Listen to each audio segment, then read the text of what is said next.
Lohi näkee Lemariin, nyt on Sarli boksissa. Lemari ampuu itse ja pallo takaa yläkulmaan. Podio tout terrain, tout terrain, tout terrain. Bonjour à tous, vous écoutez Podio Tout Terrain, le nouveau podcast de Podio, et avant de vous présenter l'épisode du jour, on aimerait quand même vous faire part de la bonne nouvelle de cette fin d'année. Le documentaire audio Onde de choc, produit par Podio il y a quelques mois, a été primé au Micro d'Or, la cérémonie qui récompense chaque année les meilleurs reportages de sport. On est évidemment très fiers de ça, mais on vous en dit plus à la fin de cet épisode de Podio Tout Terrain. Vous le savez désormais, tous les mois, on vous raconte une belle histoire de sport, un événement marquant, on part à la rencontre d'un athlète célèbre ou qui mérite de le devenir. Tous les mois, on vous emmène sur un nouveau terrain de sport. Et pour ce 4e épisode, on a choisi le terrain de foot. C'est l'histoire d'un jeune footballeur à la carrière insolite qu'on vous propose de découvrir à l'occasion des fêtes. Antoine Lemarié, 25 ans, véritable globe-trotter du ballon rond, puisqu'il a évolué jusqu'ici dans des championnats à Singapour, en Australie, en Angleterre et plus récemment en Finlande. Et il ne compte pas s'arrêter là, vous allez découvrir dans le détail son parcours, surtout des histoires de foot qui sont toujours liées à des histoires de vie et qui sont racontées au micro de François Pinet. Bonne écoute.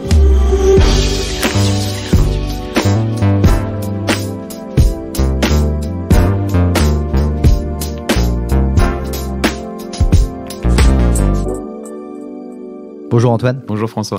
Ton parcours t'a fait découvrir le foot dans de nombreux pays, Singapour, Australie, Finlande notamment, on y reviendra bien sûr. D'abord, t'en es où actuellement ? Actuellement, sans club, je viens de terminer ma saison en Finlande et j'attends donc le prochain projet. Et je suis donc à la recherche d'un nouveau club pour l'instant. Alors c'était quoi ce club en Finlande, le dernier ? Tu peux nous dire le nom ? Dans quelle division ? Ouais, le dernier, ça s'appelait FC Vajakoski et c'était en 3e division finlandaise. Et ça s'est bien passé cette saison ? C'était, je pense, ma meilleure saison pour l'instant depuis que je me suis lancé dans ce monde semi-professionnel. Ça s'est plutôt bien passé. Ouais. Alors, tu as une histoire particulière, c'est pour ça qu'on voulait que tu apparaisses dans Podio Tout Terrain, parce que c'est celle d'un petit garçon qui a toujours rêvé d'être footballeur professionnel, c'est ça ? Exactement, ouais. Comme la plupart des petits garçons, je pense. Et le truc, c'est que ça s'est fait sur le tard. Pour ma part, j'ai pas du tout eu le parcours classique de centre de formation et de ensuite signer pro. Et donc, c'est à 20 ans que je me suis vraiment lancé dans ce projet pour tenter de devenir footballeur. Est-ce que tu peux nous raconter ? Ça s'est représenté quand je suis parti en vacances à Singapour. Je suis parti pour voir mon oncle et ma tante qui habitaient là-bas. Et tout simplement, je suis parti jouer un jour tout seul avec mon cousin sur un stade, comme ça, basique. Et il y avait un entraînement qui se passait à côté. Au fur et à mesure, ils nous ont vu jouer avec mon cousin. L'entraîneur m'a proposé de venir m'entraîner avec son équipe. Et je me suis retrouvé à m'entraîner avec eux toute la semaine. Et le week-end, on avait un tournoi avec cette équipe. Il m'a proposé de venir aussi. J'ai joué le tournoi. Donc, c'était pas un championnat pro, hein. C'était un championnat d'expatriés, en gros. Sauf que dans cette équipe, il y avait un ancien pro de Singapour. Et en discutant avec lui, il m'a fait comprendre que si je revenais au mois de janvier, parce qu'à l'époque, c'était l'été, si je revenais au mois de janvier, qui était la période où les clubs à Singapour commencent à recruter, avant la saison, qu'il y avait tout simplement une possibilité pour moi peut-être de signer dans un club pro à ce moment-là. Et il m'en a pas fallu plus pour me décider. Je me suis dit que si je saisissais pas cette chance, ce serait peut-être plus jamais. Donc je suis rentré en France, j'ai dit à mes parents que je voulais partir, devenir pro à Singapour. J'ai travaillé un petit peu pour mettre de l'argent de côté. Au mois de janvier, je me suis lancé. Et du coup, comment ça se passe là, ce retour à Singapour en janvier ? Ça se passe pas comme prévu finalement, parce que cette fameuse personne, l'ancien pro que j'avais rencontré, au final, quand j'arrive là-bas, il me répond pas trop, il me dit qu'il est en vacances. Moi, je pensais qu'il allait jouer un peu le rôle d'agent, que c'est lui qui allait me mettre dans les essais et qu'il allait vraiment m'aider. Et en fait, quand j'arrive, il me dit ce que je te conseille là, moi personnellement, je suis en vacances en Australie. Ce que je te conseille, c'est que tu démarches par toi-même les clubs de foot et en gros, normalement, t'inquiète pas, ça devrait le faire, quoi. Moi, je me suis dit perdu pour perdu. Maintenant, je suis là, j'ai mes économies, j'ai pas repris l'école et tout, donc autant se lancer dans le truc à fond. Et je suis parti avec mes chaussures de foot, toquer à la porte des clubs et essayer de gratter un essai, quoi. Et puis, au fur et à mesure, j'ai réussi à en obtenir un, puis 2, puis 3. Mais malheureusement, j'ai pas pu signer pro. Et je pense que le fait d'être justement tout seul comme ça m'a fait manquer de crédibilité aux yeux des clubs. Alors que si j'étais venu par l'intermédiaire de ce mec, en l'occurrence, je pense que j'aurais vraiment peut-être eu une meilleure chance de signer, quoi. Donc tu as joué quand même quelques matchs à Singapour ou tu as fait juste des essais ? J'ai joué un match amical avec une équipe pro. Et après, j'ai fait beaucoup d'entraînements. Je suis resté presque un mois avec un club, notamment qui était le meilleur club à l'époque de Singapour.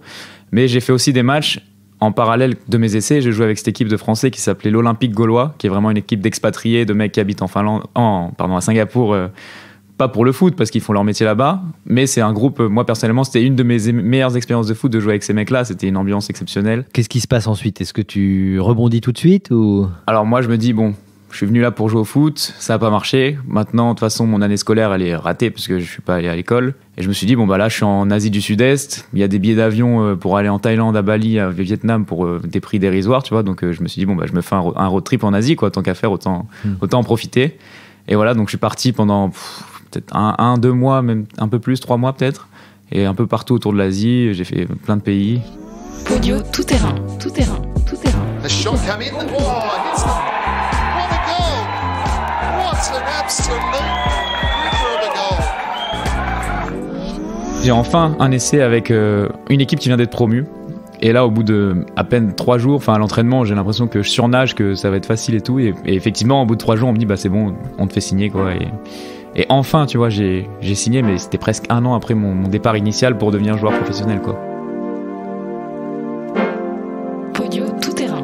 Et comment ça se passe ensuite? Il y a l'Australie, c'est ça, après Singapour? Ouais, bah le truc c'est que donc après mon road trip en Asie, je repasse par Singapour où j'avais laissé ma grosse valise avant de rentrer en France. Et à ce moment-là, en fait, donc j'avais déjà annoncé à mes parents, je vais revenir.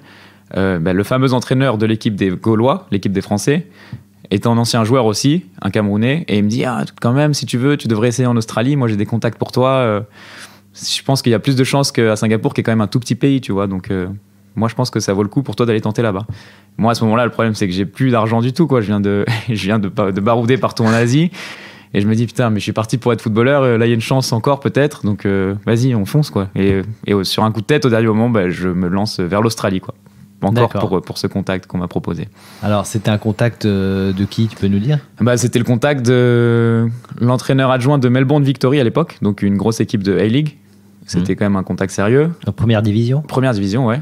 Et le problème, c'est que j'arrive en Australie, à Melbourne, et je contacte cette fameuse personne, Jean-Paul de Marigny, et il ne me répond pas au début, et en fait je mets presque 2-3 semaines à enfin le rencontrer, quoi. Et donc moi pendant ce temps-là, je suis en Australie, j'ai pas d'argent, je suis logé en héberge de jeunesse, faut que ma situation elle évolue, quoi, que je sache un peu plus clair.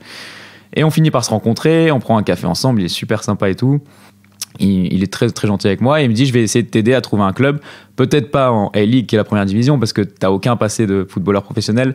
Moi, si je te ramène à l'essai, le coach il va dire, c'est qui, tu vois, tu peux pas ramener un mec comme ça qui sort de nulle part. Mais il me dit, je pense qu'en 2e division, j'ai des amis qui coachent là, je peux t'aider, quoi. Donc moi, je sors de ce rendez-vous super content, reboosté et tout. On s'envoie des messages, don't be a stranger, tu vois, on va rester en contact, je vais t'aider. Et en fait, le mec, à partir de là, pareil, il me répond plus au téléphone, quoi. Donc, je me retrouve livré à moi-même une nouvelle fois. Et un peu comme à Singapour, je me dis, bon, maintenant je suis là. J'ai pris mon visa, Working Holiday Visa, c'est un visa qui dure 1 an. Je me dis, je vais pas partir au bout de 2 semaines, alors que c'est un visa que tu peux avoir qu'une fois dans ta vie, tu vois, autant profiter de l'expérience, quoi. Et je me mets à contacter les clubs de 2e division par moi-même. Et là, j'arrive à avoir des essais. C'est pas si compliqué au final d'avoir des essais en Australie, quand c'est pas en première division en tout cas. Et je fais quelques essais à Melbourne. Donc, faut savoir que Melbourne en Australie, c'est là où le football est le plus fort, le niveau est le plus élevé en gros, avec Sydney. Donc, si tu arrives à jouer en 2e division à Melbourne, c'est très très bon niveau. Sydney, pareil, et des très bons salaires, très intéressants vraiment. Mais le truc, c'est que je fais peut-être 1, 2, 3 essais, ça marche pas. Et là, je me dis, bon, dernière chance, je vais aller voir peut-être une ville un peu moins cotée. Donc je pars complètement à l'opposé de l'Australie, à Perth, sur la côte ouest. Et là, ça fait quand même un moment que je suis parti de France, que j'ai enchaîné les essais à Singapour, en Australie. Pas mal d'échecs, même que des échecs. Mais le truc, c'est qu'à chaque fois, je me sens pas loin. Je me sens pas loin du niveau. Parce que là, tel que je te raconte l'histoire, tu vois, je te dis que j'avais pas le niveau quand j'étais petit, j'ai pas le niveau pour les essais. Les mecs, ils vont se dire, c'est une merde au foot. Mais en vrai, non, j'ai quand même un petit niveau, tu vois. Donc je me dis, il manque pas grand chose. Je suis pas juste un mec qui sait pas taper le ballon et qui essaye de devenir pro, quoi. Mais donc je me lance à Perth pour une dernière chance. Et à Perth, pareil, ça marche pas tout de suite, hein. J'enchaîne un essai avec la meilleure équipe de l'État. Je suis pas loin de l'avoir. Pareil, les mecs me disent on va te signer, puis ils font traîner, puis le championnat commence, donc on me dit il faut que tu trouves autre chose. Et ensuite, j'ai enfin un essai avec une équipe qui vient d'être promue. Et là, au bout de à peine 3 jours, à l'entraînement, j'ai l'impression que je surnage, que ça va être facile et tout. Et effectivement, au bout de 3 jours, on me dit c'est bon, on te fait signer, quoi. Et enfin, tu vois, j'ai signé, mais c'était presque 1 an après mon départ initial pour devenir joueur professionnel, quoi. Alors, c'était quel club? Ça s'appelait Forest Field United, et c'était donc en NPL, qui est la 2e division australienne. D'accord. Et du coup, tu signes ton premier contrat? Alors, techniquement, non, il n'y avait pas de contrat signé. J'étais payé au black et il n'y avait pas de... C'était pas très officiel, tu vois. Mais ils me font signer une licence, quoi, en gros, ouais. Pas un contrat. Il te reste 6 mois, c'est ça? Ouais. Sur ton visa. Exactement, ouais.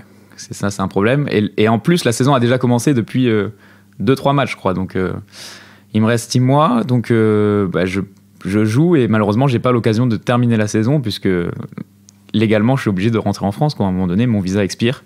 Mais la licence ne te permettait pas de poursuivre. Ça suffisait pas, non. En fait, si je voulais rester, il aurait fallu que le club me sponsorise en me donnant un visa de travail. Et ça, c'est un truc qui coûte extrêmement cher en Australie. Et je pense pas qu'il y ait beaucoup de clubs en 2e division qui le fassent. C'est surtout en A-League que ça se passe, quoi. Ouais. Donc ça s'arrête, tu reviens en France, c'est ça? Ouais, exactement. Je rentre à Paris.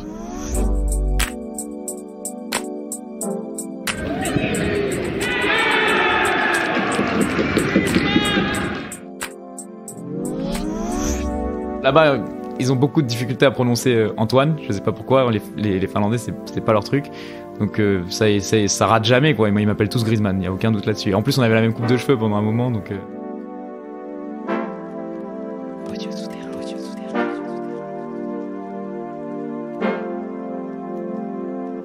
Et du coup, c'est quoi alors l'aventure d'après? C'était super dur de trouver un club. Je me suis pris pas mal de mails sans réponse, etc. Et c'est très tard, à la fin de l'été, au mois d'octobre, que j'ai enfin eu une réponse d'un club en Angleterre, à Leeds, dans la ville de Leeds. Pas le club, c'est le club C'est pas de la Leeds ville. United, C'est non, pas c'est Leeds pas Leeds United. United. On est d'accord. C'est quel club? C'est un club qui s'appelle Farsley Celtic. Donc c'est un club de 6e division anglaise. Donc sachant que les 4 premières divisions sont professionnelles, 6e division anglaise, quand on le dit comme ça paraît pas terrible, mais c'est quand même un bon petit niveau avec des vrais bons salaires, etc. Et des bonnes communautés de fans surtout. Et puis moi, l'Angleterre, depuis tout petit, c'était un pays qui me faisait rêver. J'imaginais les pelouses, les billards, enfin la première ligue, etc. Mais en fait, quand j'arrive là-bas, je déchante un petit peu, quoi. On arrive, le terrain, c'est un champ de patates. J'arrive en plein mois de novembre à Leeds, il fait super froid, il pleut tout le temps. Et en fait, ils décident de me prendre et ils me disent tu vas commencer avec l'équipe réserve. Et normalement, si tout se passe bien, tu devrais pouvoir monter avec l'équipe 1. Donc je me dis ok, normal, ça fait un moment que j'ai pas joué, pas de problème, j'accepte de jouer avec les U23, quoi. Et donc la saison avait déjà commencé, je joue mon premier match, je marque un but, ça se passe plutôt bien.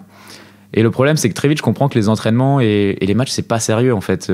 Tout est pour l'équipe 1 et nous, l'équipe réserve, on passe au 10e plan, quoi. S'il pleut un petit peu trop, le match est annulé. Une fois, on a annulé un match parce que l'entraîneur de l'équipe adverse était malade. On s'est dit, là, je me suis dit, c'est pas sérieux du tout, quoi. C'est pas possible. Et le problème, c'est qu'en équipe réserve, tu gagnes pas d'argent. Tu t'es payé que si tu joues en équipe 1, quoi. Donc moi, à ce moment-là, je payais mon loyer à Leeds parce que du coup, je m'étais pris un petit appart, enfin une chambre en coloc, un peu pourrie encore. Et le temps passé, j'étais pas heureux, tu vois. Je voulais pas prendre de travail à côté parce que je me disais, je veux pas rester si j'arrive pas à avoir le contrat. Et très vite, mon argent s'épuise et je vois que je joue très très peu de matchs. J'ai jamais rencontré au final l'entraîneur de l'équipe 1, ni même aucun joueur de l'équipe 1. C'était vraiment 2 entités différentes, l'équipe 1 et l'équipe réserve. Et je me suis dit, c'est pas possible, je perds mon temps. Il y a rien à faire pour moi ici, quoi. C'est pas possible. Faut que je trouve autre chose absolument, quoi. Je suis reparti à Noël. Donc j'étais arrivé en octobre. J'ai fait octobre, novembre, décembre. Et en tout, j'ai joué que 2 matchs, quoi. Ou 2 ou 3 matchs, tu vois. Donc vraiment rien pour tout ce laps de temps. Et à Noël, quand je suis rentré en France, je me suis dit, je prends toutes mes affaires, ma valise, et j'ai bien l'intention de pas y retourner, quoi. Et là, toujours, t'as encore cette volonté, malgré cet échec? Ouais, quand même, j'ai envie de trouver quelque chose. Et à ce moment-là, donc, faut se relancer dans la recherche de club.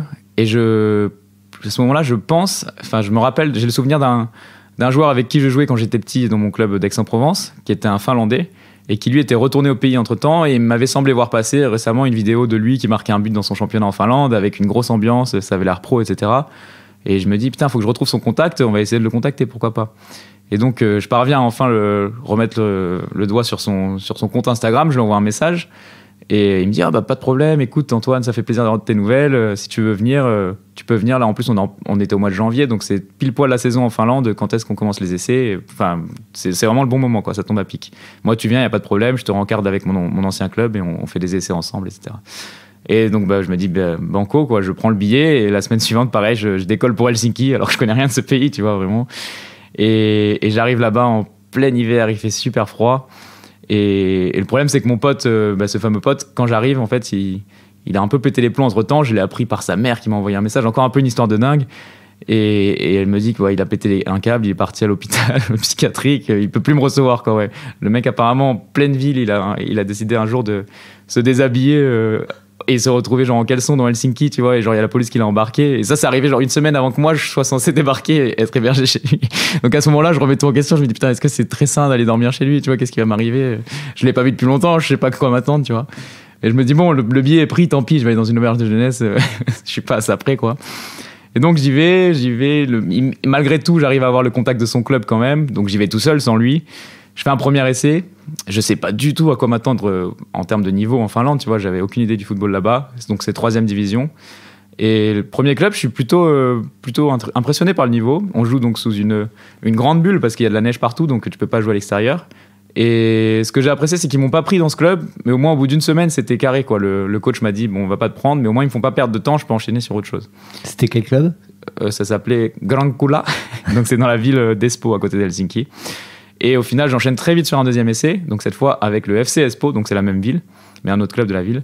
Et là, avec ce club, c'est finalement là que j'ai signé, quoi. Et en plus, pendant que j'y étais, il y avait beaucoup de mecs qui étaient à l'essai et qui me disaient ouais, on est là depuis des mois, on n'a pas de réponse. Donc moi, je me disais ok, bon, c'est encore pas là que je vais signer. Et finalement, contre toute attente, avec ce coach qui parlait pas un mot d'anglais, il me fait comprendre par signe qu'il veut me faire signer le contrat. Et je me dis tiens, bonne surprise, tu vois. Et donc ok, pourquoi pas, je vais signer en Finlande. D'accord, donc là c'est un contrat. Ouais, là pour le coup, ouais. Un vrai contrat. Un vrai contrat, ouais, complètement. Et avec ce contrat, ça te permet de vivre correctement en Finlande ou il faut que tu fasses autre chose? Tout à l'inverse de l'Australie. Vrai contrat, signé, professionnel, etc. En revanche, en Australie, je gagnais de l'argent. Là, il n'y a pas d'argent sur la table, tu vois. Et le problème, c'est que le club n'a pas réussi à me trouver de travail, le Covid n'aidant pas, bien sûr. Donc une nouvelle fois, je suis un peu livré à moi-même et obligé de me bouger le cul pour me trouver un travail tout seul, quoi. Et pareil, je pars dans la ville avec mes CV, sauf que cette fois, c'est pas l'Australie, tu vois, c'est pas aussi simple parce que la langue première, c'est pas l'anglais, c'est le finnois. Et ça m'a pris pas mal de temps pour trouver un job, mais j'ai quand même fini par trouver et je me retrouve vendeur de glace. Donc ça, c'était encore un job improbable. Mais le job, pour le coup, un de ceux que j'ai le plus aimé dans tous ces petits jobs que j'ai pu faire, parce que je me retrouve à travailler dans ce petit véhicule Piaggio, la AP, c'est un petit véhicule à 3 roues, où je vais que dans des coins sympas d'Helsinki, tu sais. Et puis l'été, on croirait pas, mais en fait, c'est super sympa Helsinki. Donc je me retrouve à aller au bord des plages, dans les parcs, j'ouvre ma carriole, je vends mes glaces et moi, c'est tombé un peu de nulle part, mais ça m'a bien plu comme petite expérience au final. Comment vient le deuxième club finlandais? Ça vient par l'intermédiaire d'un site en Finlande qui permet de répertorier un peu tous les joueurs qui n'ont pas d'agent et qui n'ont pas de contrat. Et en fait, très rapidement, j'ai commencé à recevoir pas mal de textos de coachs qui me disaient écoute, si tu veux, on est intéressé par ton profil, tu peux venir à l'essai chez nous, etc. Et donc, il y a eu ce club JJK qui m'a contacté notamment. Et j'arrive à JJK. Conditions super, il m'héberge à l'hôtel pendant toute la durée de l'essai. Enfin, le club, l'entraîneur me dit, je fais l'essai au bout d'une semaine, il me dit ça se passe bien, on va te proposer un contrat. Et malheureusement, en fait, 2 semaines avant le début de la saison, l'entraîneur qui m'a fait venir, celui qui m'a contacté par l'intermédiaire du site, etc., il est viré. Et là, je me dis c'est pas possible, putain, toutes ces péripéties, ça va jamais s'arrêter, quoi. Et en fait, ils mettent à sa place un Anglais qui est au club depuis 30 ans, quoi. Et il connaît tous les joueurs depuis qu'ils sont tout petits, quoi. Et le mec, très rapidement, il me fait comprendre que je fais pas partie de ses plans. Donc c'est quand même un choc. J'ai pas signé. Enfin, je me disais évidemment la place de titulaire elle est jamais garantie, mais au moins dans le groupe, quoi, tu vois, un minimum. Et en fait non, je suis même pas dans le groupe et il finit même par m'envoyer à m'entraîner avec l'équipe réserve. Donc à un moment donné, je me dis je vais aller discuter avec lui, c'est pas possible, il a un problème avec moi. Et il me dit écoute, moi ma philosophie c'est de faire jouer les locaux. Si t'es un outsider et que tu veux jouer, t'as intérêt à être vraiment meilleur que les autres. Donc pour l'instant, je pense que c'est pas le cas. Et le problème, c'est que les saisons en Kakkonen, donc le championnat en Finlande, sont quand même assez courtes. Il y a qu'une vingtaine de matchs et j'en rate déjà 3, quoi. Donc je me dis, à ce moment-là, vraiment, je sais pas quoi faire. Je me dis, j'en ai un peu ras la casquette. Et la chance que j'ai, c'est que dans la même ville où j'habite, il y a un autre club qui joue dans le même championnat. Donc en soi, c'est le même niveau, je suis pas perdant. Et normalement, tu vois, c'est vraiment, les deux sont de gros rivaux parce qu'ils sont dans la même ville. Et normalement, ils ont un accord tacite qui dit on se prend pas les joueurs les uns aux autres. Et finalement, là, ils ont fait une exception parce que moi, je voulais pas rester dans cette situation. Et c'était un club qui est donc réputé un peu moins bon, mais au final, on s'est retrouvé, on a terminé 4e, qui est quand même, c'était tout simplement le meilleur classement de l'histoire de mon club, Vajakowski. Alors, tu t'appelles Antoine et tu ressembles quand même à Antoine Griezmann. Bon, c'est ce qu'ils me disent beaucoup là-bas, ouais. On se dit, ça pourrait lui ouvrir des portes, il pourrait s'en servir quand même. Écoute, je sais pas si ça m'a ouvert des portes. En tout cas, ça m'a valu pas mal de blagues et de surnoms. Là-bas, ils ont beaucoup de difficultés à prononcer Antoine. Je sais pas pourquoi. Les Finlandais, c'est pas leur truc. Donc ça rate jamais, quoi. Ils m'appellent tous Griezmann, il n'y a aucun doute là-dessus. En plus, on avait la même coupe de cheveux pendant un moment, donc non, c'était Griezmann, gaucher, c'était... Non, mais c'est vrai qu'il y a une ressemblance quand même. Je sais pas. On me l'a dit, mais ouais, je sais pas. Merci beaucoup Antoine. Merci François. Merci c'était un d'avoir plaisir. participé à Podio Tout Terrain. Avec plaisir.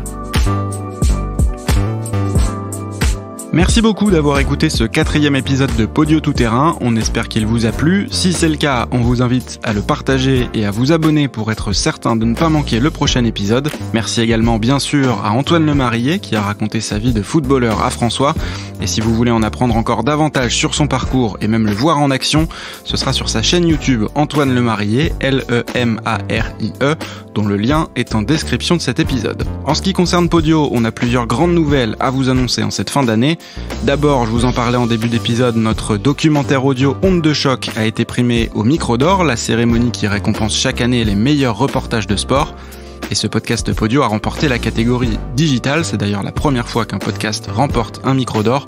On est évidemment très fiers de ça, un grand merci au jury qui était composé d'une vingtaine de sportifs et présidé par la judokate Clarissa Gbenienou.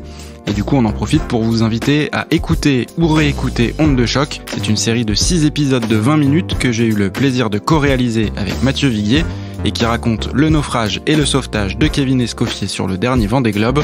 Onde de choc est évidemment disponible sur toutes les plateformes d'écoute et sur podio, pod2io.fr. L'autre annonce de cette fin d'année, c'est un rendez-vous, puisque du 27 au 30 décembre, vous découvrirez les 4 podcasts mis à l'honneur dans le cadre de l'opération Le Noël de Podio. Du 6 au 16 décembre, vous nous avez fait part de vos coups de cœur de 2021, de vos podcasts de sport préférés. 4 d'entre eux feront donc partie de nos recommandations sur podio.fr et sur nos réseaux sociaux. On est présent sur Twitter, Facebook et LinkedIn, n'hésitez surtout pas à nous rejoindre.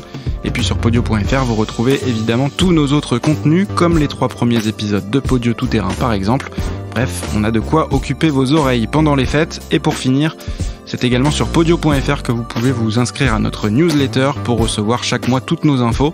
La lettre est envoyée en même temps que la mise en ligne de chaque épisode de Podio Tout Terrain. Rendez-vous donc le 26 janvier et d'ici là, profitez bien des fêtes de fin d'année, joyeux Noël en compagnie de ceux que vous aimez et puis on vous souhaite de commencer 2022 de la meilleure des manières. À bientôt pour explorer ensemble de nouveaux terrains de sport.